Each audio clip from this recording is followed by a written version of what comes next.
Hai, aku Ruby. Selamat datang di ruang belajar Ruby. Bagaimana kabarmu hari ini? Siap untuk belajar bersamaku di sini? Hebat! Mari kita mempelajari serba-serbi bahasa Indonesia bersama-sama. Nah, kali ini kita akan membahas materi sejarah bahasa Indonesia.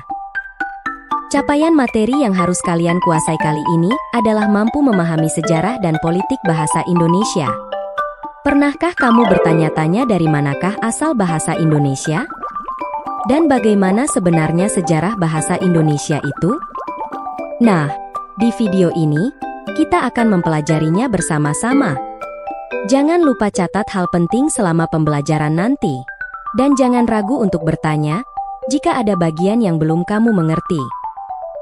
Oh ya, nanti akan ada latihan yang menjadi misi belajarmu hari ini loh. Siap?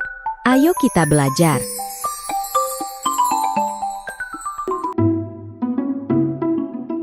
Hai, aku Ruby.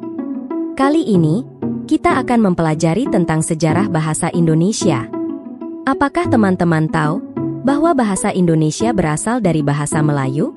Awalnya, bahasa Melayu rendah digunakan sebagai bahasa perdagangan di Nusantara. Bahasa ini disebarkan ke berbagai wilayah seperti Manado, Ambon, Makassar, Pontianak, Banjarmasin, Bangka Belitung, dan Jakarta. Akhirnya, bahasa Melayu disebut sebagai lingua franca atau bahasa yang digunakan komunikasi antar kelompok dengan bahasa yang berbeda. Karena itulah, bahasa Melayu diusulkan menjadi bahasa Indonesia dan banyak yang mendukung. Sempat terjadi perdebatan antara para pendiri bangsa, karena penutur bahasa Jawa dan Sunda lebih banyak di Indonesia. Dr. Cipto Mangunkusumo dan Ki Hajar Dewantara menolak bahasa Jawa sebagai bahasa Indonesia, meskipun mereka berdarah Jawa. Sementara Muhammad Yamin mendukungnya karena tradisi tulis bahasa Jawa yang lebih terpelihara. Hingga akhirnya, perdebatan berakhir pada tahun 1937 dalam Kongres Pertama Bahasa Indonesia di Surakarta.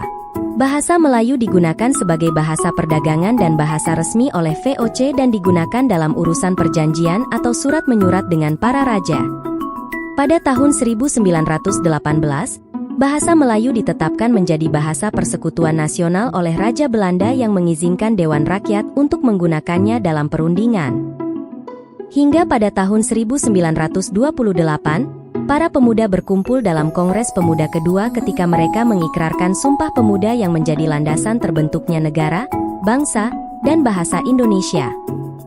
Bunyi butir ketiga Sumpah Pemuda menekankan pentingnya bahasa persatuan, yaitu bahasa Indonesia, karena Indonesia terdiri atas berbagai suku, budaya, bahasa, dan kepercayaan.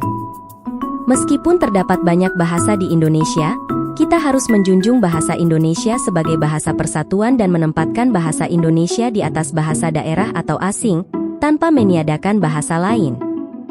Setelah Indonesia merdeka, bahasa Indonesia diatur dalam pasal 36 UUD 1945 yang menyatakan bahwa bahasa negara adalah bahasa Indonesia.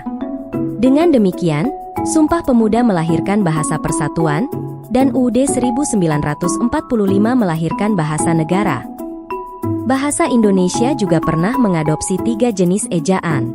Yang pertama adalah ejaan Ophuijsen pada tahun 1901, kedua adalah ejaan Suandi pada tahun 1947, dan yang terakhir adalah ejaan yang disempurnakan atau EYD yang ditandatangani oleh Presiden Soeharto pada tahun 1972.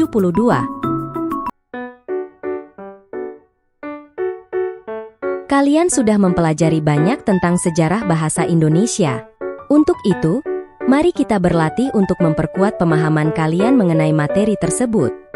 Misi kalian adalah membuat sebuah video ilustrasi yang disertai dengan narasi suara kalian. Dalam video ilustrasi tersebut, jelaskanlah bagaimana sejarah bahasa Indonesia sesuai dengan materi yang sudah dijelaskan. Buatlah sekreatif mungkin ya. Gunakan gambar-gambar yang menarik untuk mengilustrasikan narasi kalian. Kemudian, unggah di media sosial Instagrammu, dan buat takarir yang menarik. Selamat mengerjakan! Terima kasih telah menemani Ruby dalam perjalanan belajar hari ini. Ruby berharap materi ini bermanfaat untuk kita semua. Jangan lupa terus berlatih dan mengembangkan kemampuan berbahasa Indonesia ya. Tetap semangat, dan sampai jumpa di materi selanjutnya.